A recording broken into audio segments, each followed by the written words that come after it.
May tanong lang po ako, nag-alarm clock po ba kayo? Magbago po kayo matulog, nagseset po ba kayo ng alarm clock? Marahil marami po sa atin, ginagamit ang alarm clock para magising. Pero ibang usapan yung nagigising ka ba? Dahil marami sa atin, nagseset ng alarm clock pero hindi nagigising o ayaw magpagising. Meron pong 4 na klaseng tao. Depende po sa kanilang reaction sa alarm clock. Makikilala mo ang isang tao, depende sa kanyang paggising sa umaga. Ang unang klaseng tao ay yung mga mahilig matulog. Yung kahit na nag-alarm, napakalakas ng ring ng kanilang alarm clock, aba, mahimbing pa rin ang tulog. Habang ang lahat ng mga tao nagising na, siya pa rin, dire-diretso ang tulog. Yan yung mga taong medyo tamad o ayaw lumabas, tumayo sa kama. Ang tawag ko po sa mga taong ito ay sleepers, mga mahilig sa tulog. Pero ang pangalawang klaseng tao ay yung mga pag narinig nila ang ring ng kanilang alarm clock, pipindutin nila yung snooze button. Anong ibig sabihin? Gusto nilang i-extend, pahabain ang kanilang pagtulog.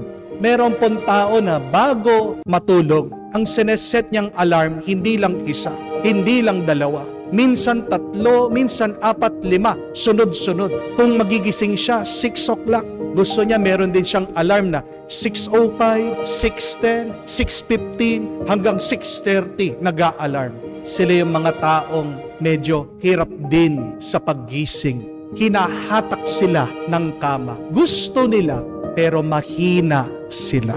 Yung pangatlong klaseng tao ay yung mga taong pag narinig nila yung alarm clock, magigising naman, magtatrabaho, pero konting kilos agad napapagod at gustong bumalik sa kama. Sila yung mga taong minsan papasok sa trabaho, pero pagdating doon, sila po ay magse-siesta, matutulog muli. Kung yung pangalawang tao, ang tawag ko po sa kanila, snoozers, dahil mahilig sa snooze. Yung pangatlong klaseng tao, yan naman yung mga fallers, parang bumabagsak, bumabalik sa tulog. Yung pang-4 na klaseng tao ay yung mga masisipag, yung mga inspired, yung mga may gana. Sila yung mga tao madalas na hindi pa man nag-alarm, aba, nakagising na, inuunahan pa nila yung alarm clock nila. Pag narinig nila yung alarm, agad tatayo, magtatrabaho, magpapagod. Bakit? Malinaw sa kanila ang kanilang misyon. Klaro sa kanila anong kahulugan ng kanilang buhay. Naiintindihan nila, nauunawaan nila, sayang ang oras at panahon. Ang tawag ko po sa mga taong yan ay wakers, mga gising na tao. Bakit ko po sinasabi ito? Mga kapatid, ano ba talaga ang nagigising sa atin? Yung alarm clock? Hindi. Ang Diyos. Pag ikaw ay nagising, hindi dahil ginusto mo.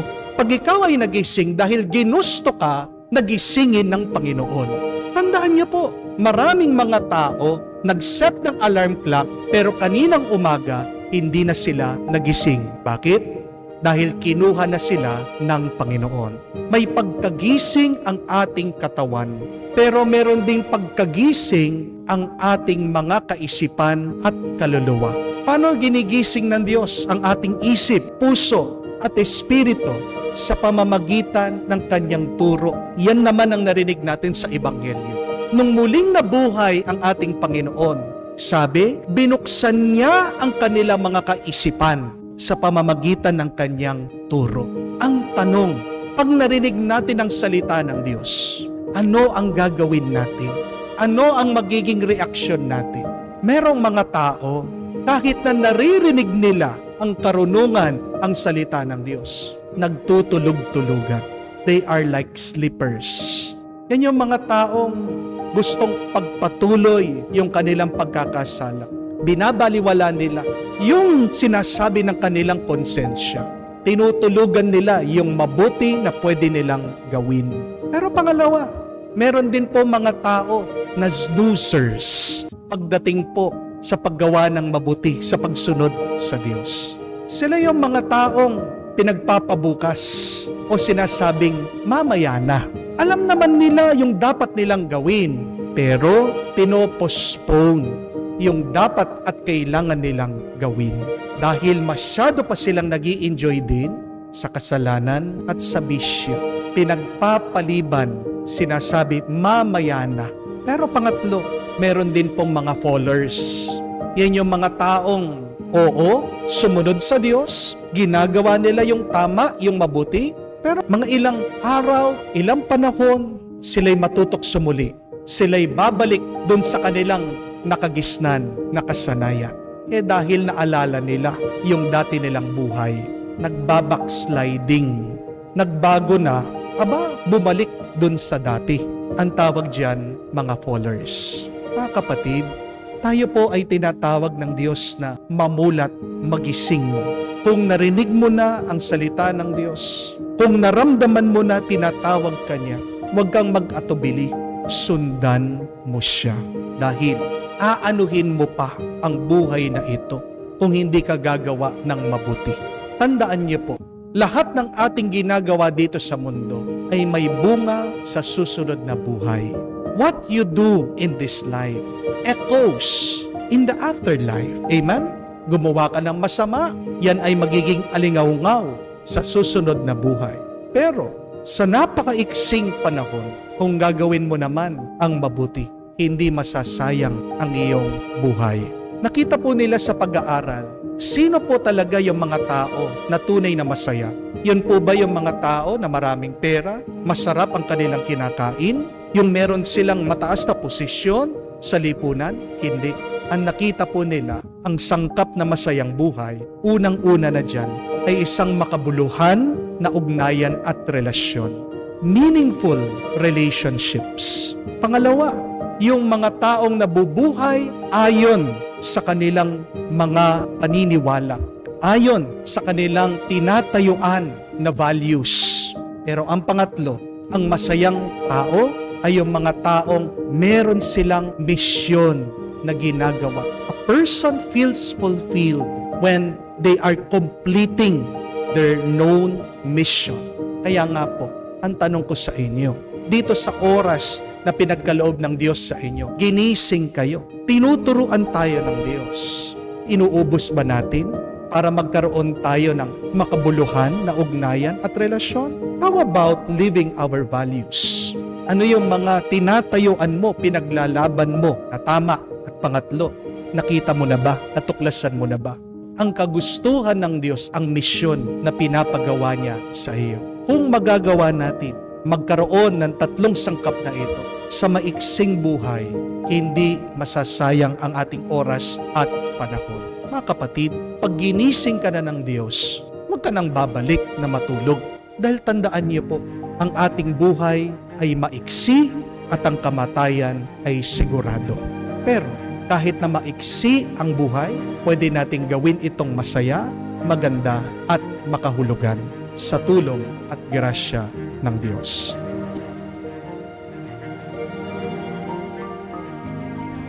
May tanong po ako, kumusta po ang umpisa ng umaga nyo? Kumusta ang umpisa ng taon nyo? Kumusta ang umpisa ng buwan nyo? Kasi po, alam naman po natin, isa sa masama at masakit na katotohanan, minsan at madalas, pag tayo ay nag-uumpisa, di ba, napakasama, napakamalas. Halimbawa na lang po, alam ko napakarami po sa atin na ang umpisa ng kanilang taon, ng kanilang buwan, ng kanilang umaga ngayon, hindi maganda. Merong mga iba, nag-umpisa pa lang, ang araw, ang buwan, ang taon, nagkasakit na. Merong mga iba, sinugod sa hospital. Merong mga iba, na aksidente. Merong mga iba, kaumpisa pa lang ng taon, ng araw, ng buwan, nag-aaway na sa pamilya, may problema. Merong mga iba, kauumpisa pa lang, nandyan na, naniningil sa utang, hindi alam paano makabayad sa kanilang pagkakautangan. At ang masakit, merong mga iba, umpisa pa lang, namatayan na. Napakasakit, napakahirap, hindi po ba? Bakit kauumpisa pa lang, napakamalas, napakahirap ng ating sitwasyon? But please remember this when you are suffering as you begin your work, your day, your month, or your year. Yes, you may experience pain and hardships. but God is always with us. Kung man nag-umpisa ang iyong araw, ang iyong buwan, ang iyong taon, napakahirap, napakabigat, tandaan mo yon. Kasama mo palagi ang Diyos. That God is always with us. Yan nga ang pangalan ng Diyos Emmanuel. And what does Emmanuel mean? God with us. Mababasa niyo po sa Biblia, mababasa niyo sa Ebanghelyo. Kahit din ng ating Panginoon, nung nag-umpisa siya sa kanyang misyon, anong naranasan niya? According to the Gospel of St. Matthew, narinig niya yung kanyang pinsan, si San Juan, inaresto, kinulong. Di ba napakamalas na umpisa ng kanyang paglilingkod? Meron din takot, panganib at pangamba para sa ating Panginoon na pati din siya pwede ding makulong dahil itutuloy niya yung inumpisahan ng kanyang pinsan. Pero anong ginawa ng ating Panginoon? Tumigil ba siya? Huminto ba siya? Umiyak ba siya? Nagtago ba siya? Nainis ba siya? Nagalit ba siya? Hindi. Even if the Lord have a rough start, kahit na nag-umpisa siya na may takot, pangamba, masakit na balita na tanggap niya, basahin niyo po ang Ebanghelyo. Sabi, siya'y nagpatuloy sa kanyang misyon. He went from town to town preaching the good news. Pumunta siya sa mga tao, pinapalabas ang mga masasamang espiritu. Hinanap niya ang mga may sakit, ang mga maghihirap, pinuntahan niya ang mga makasalanan, pinapatawad. Sa mga nangangailangan, tinutulungan. Ang mga nahihirapan, pinapagaling. Hindi na-depress ang ating Panginoon, hindi nalungkot ang ating Panginoon dahil masama ang umpisa ng kanyang misyon. At ganyan din po ang tinuturo at paanyaya ng ating Panginoon. Do not worry if you started this year with unfortunate situations. Kung nag-umpisa man ang iyong buwan, ang iyong araw, ang iyong taon, na mistulabang napakamalas, napakahirap, puno ng problema, huwag kang malungkot, huwag kang mag-alala. Dahil ito ang tandaan mo. Kasama mo ang Diyos at tutulungan ka niya all year round, all month long, all of your days. Please remember this truth also. What matters most in our life is not how we start, but how we finish. Ang mahalaga ay hindi naman yung paano ka mag-umpisa. Ang mahalaga ay yung paano ka matatapos? Paano mo tatapusin ang araw na ito, ang buwan na ito, ang taon na ito? Nag-umpisa ka ng malas? Pagdasal mo. Matapos ka ng swerte, pinagpala. Amen? Nag-umpisa ka, lugi? Pagdasal mo, magsumikap ka, magpagod ka, magpursige ka, matapos ka, nakumita ka. Nag-umpisa ka, napakababa, pagdasal mo, pagsumikapan mo, matapos ka na nakaangat. Nag-umpisa ka na may sakit, pagdasal mo, matapos ang taon na ito, na ikaw ay malakas, gumaling. Nag-umpisa kayong mag-asawa sa pamilya, nag-aaway kayo, hindi kayo magkaintindihan. Pagdasal nyo, magsumikap kayo, make that effort to talk, to communicate, to mend broken relationship, matapos kayong nagmamahalan at nagmamalasakit. Nag-umpisa ka na parang tinatamad. Pagdasal mo, makakita ka ng motivation, inspiration, matapos ka na masigasig. Nag-umpisa ka na umiiyak. Pagdasal mo, pagkaloob sa iyo ang grasya ng pag-asa, ng tuwa, ng galak. Hindi natin makokontrol kung ano yung nangyayari sa atin. Hindi po ba? Hindi natin makokontrol kung ano ang tatanggapin natin. Ang makokontrol lang po natin ay kung ano yung gagawin natin kapag natanggap natin kung anong binibigay ng Diyos sa atin. May kasabihan nga if you prepare for today, you would not worry about your future. If you do your work today well, tomorrow will take care of itself. Basta't ayusin mo lang yung ginagawa mo ngayon. Pabayaan mo yung bukas. Yung bukas, magiging maayos yan dahil pinagbutihan mo na ngayon. Hindi po ako naniniwala doon sa kasabihan na kung ano yung umpisa, ganyan yung katapusan. Naniniwala po ba kayo doon? I do not believe in that. How you start, it is how you will end. Ibig ba sabihin, pag nag-umpisa kang mahirap, matatapos kang mahirap? Di po ba? Kung nag-umpisa kayo na may problema, matatapos kayo na may problema. Kung nag-umpisa ka na may sakit, matatapos ka na may sakit. Hindi ako naniniwala doon.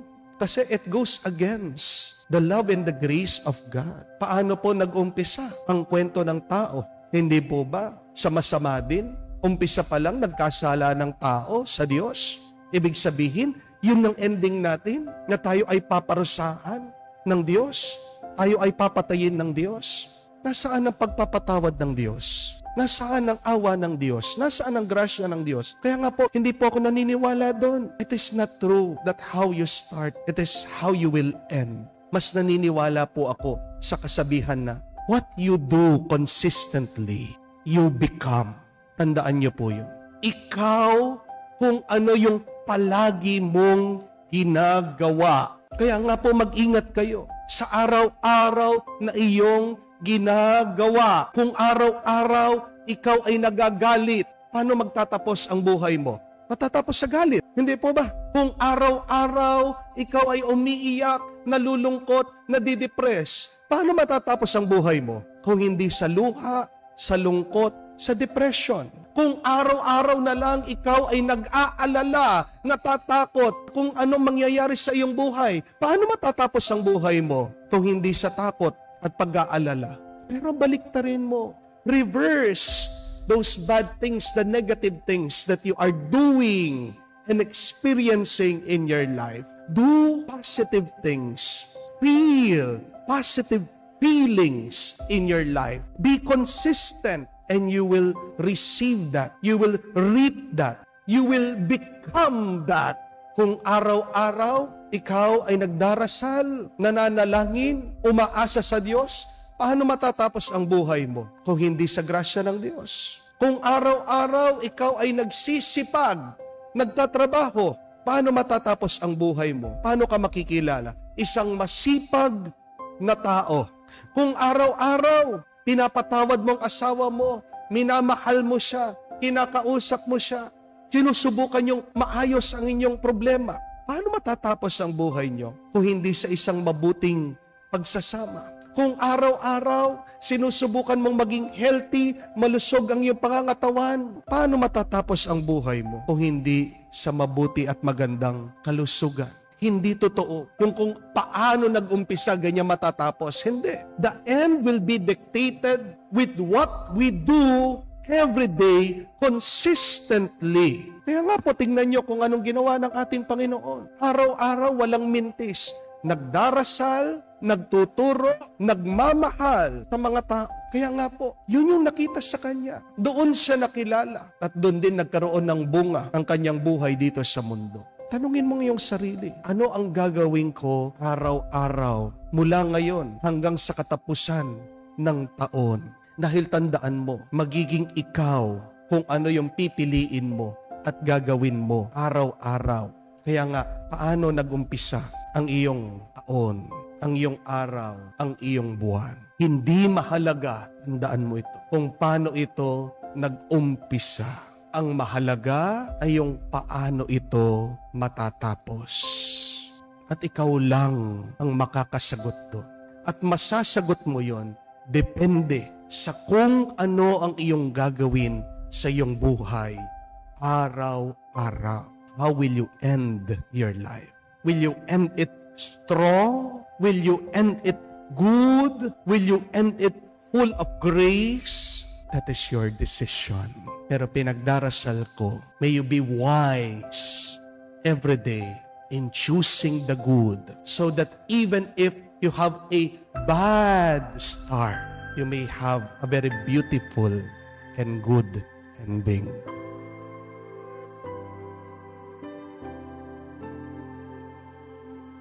We have to understand, my dear friends, that no matter how hard and difficult our life is, in the beginning, God has blessed us. God trusts in you.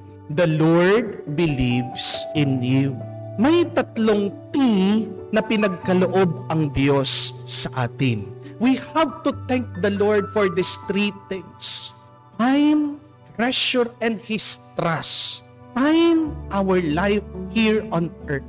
Treasure, kahit na paano mo sabihin na wala kang pera, meron pinagkaloob na kayamanan ang Diyos sa iyo. Meron pinagkaloob din na kakayahan ang Diyos sa iyo. Your talent. Kung gagamitin mo lang ang talento sa iyong buhay, kikita ka, magkakaroon ka ng kayaman. And third, His trust. Hindi ka pinagkalooban ng buhay ng Diyos dito sa mundo kung hindi siya naniniwala sa iyo. Ikaw lang naman yung minsan hindi naniniwala sa iyong sarili. Hindi po ba? But the mere fact that you are alive, breathing here on earth, what does that mean? The Lord trusts you. The Lord believes in you. At ito din po ang aral na pinapakita sa atin sa talimhaga ng mga talento. The parable of the talents. Ang mga naglilingkod tayo. At tingnan niyo po, the Lord has given to them according to their own talents. According to their own ability. The good news is, kahit na yung isa kakaunti, yung iba, marami, lahat pa rin sila pinagkalooban. And see the confidence, the trust, the Master believes on them. Naniniwala ang may-ari sa kanila. Pero sino ang nagtagumpay? Yung mga nagtrabaho at yung mga naniwala sa kanilang sarili. Yung isa, hindi kumita, ano ang naging problema? Dahil siya ay natakot. He did not trust himself. Natatakot siya, nangangamba siya na baka malugi daw siya. Natatakot siya na baka mawala ang talento. Tinago niya. Bakit? Ano pang problema niya? Siya po ay tamad. Those are the two things that could hinder our success and happiness in life. When you have fear in your life and when you are lazy. Pero tandaan mo, na naniniwala ang Diyos sa iyo. At araw-araw, pasalamatan mo yun. Araw-araw, suriin mo ang iyong buhay. Ano ang tinanggap mo sa Diyos? Because remember, my dear friends, when you begin with the blessing, you will end with the blessing. When you begin with the grace, you will end with a grace. Pero umpisahan mo sa takot ang buhay mo. Paano matatapos ang buhay mo kung hindi rin sa takot? Kung umpisahan mo ang buhay mo sa isang negatibong pag-iisip, paano matatapos ang iyong buhay? Sa isang negatibong karanasan.